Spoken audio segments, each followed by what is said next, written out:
Hey everyone, welcome to my channel. My name is Sharmishta and this is English with Sharmishta. Today I will tell you about 5 sentences in English. आज मैं आपको English के 5 वाक्यों के बारे में बताऊंगी. All of these sentences are in the form of a question.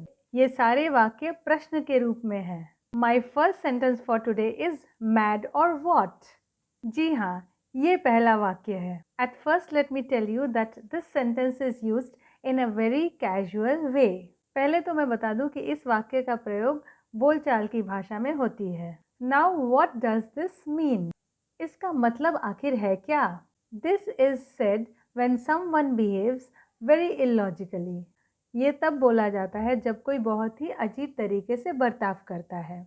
It is also said when someone says something which seems impossible. ये तब भी बोला जाता है जब कोई ऐसी बात बोलता है जो सुनने वालों को असंभव सी लगे. So in these cases one might say mad or what.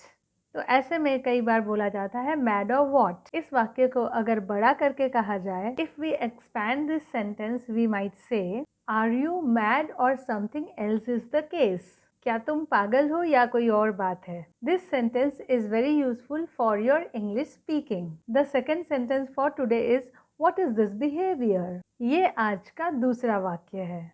This is said when someone behaves in a way which is not expected. ये तब बोला जाता है जब कोई ऐसा बर्ताव करता है जिसकी उससे अपेक्षा नहीं होती है. Generally, this kind of sentence is used in case of negative behavior. साधारणतः किसी के नकारात्मक बर्ताव के प्रतिक्रिया में इस वाक्य को बोला जाता है. For example, if your friend comes with the food that you love and eats it in front of you, but does not let you have it, you can say, what is this behavior? उदाहरण स्वरूप अगर आपका दोस्त आता है और उसके पास आपके मनपसंद का भोजन का वस्तु होता है और वह आपके सामने उसको खाता है पर आपको नहीं देता है, तो आप उसको कह सकते हैं what is this behavior? The third sentence for today is how dare you? ये आज का तीसरा वाक्य है. Dare means courage. Dare का मतलब होता है साहस. हिंदी में आप इसको ऐसे कह सकते हैं, तुम्हारी ये मजाल. Generally, this sentence is also said as a reaction towards a dare that is negative, not something heroic. यह वाक्य भी किसी के नकारात्मक साहसिक कार्य के लिए बोला जाता है. Supposing someone checks your phone without asking your permission, you can say, how dare you? तो ऐसा आप तब कह सकते हैं जब मान लीजिए कोई आपका फ़ोन लेता है और आपसे बिना पूछे आपका फ़ोन चेक करने लगता है. The fourth sentence for today is how about some coffee. यह आज का चौथा वाक्य है.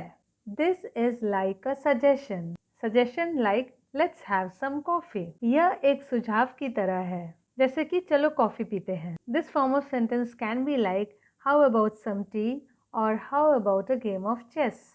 इस तरह से कई वाक्यों को तैयार किया जा सकता है, ये बताने के लिए कि चलो चाय पीते हैं, चलो चेस खेलते हैं.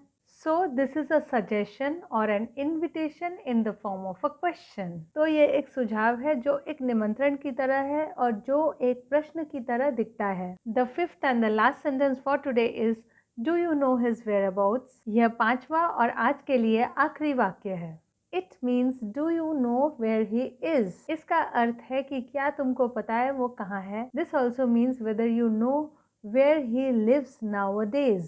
इसका मतलब ये भी है कि क्या तुमको पता है कि आजकल वह कहाँ रहता है.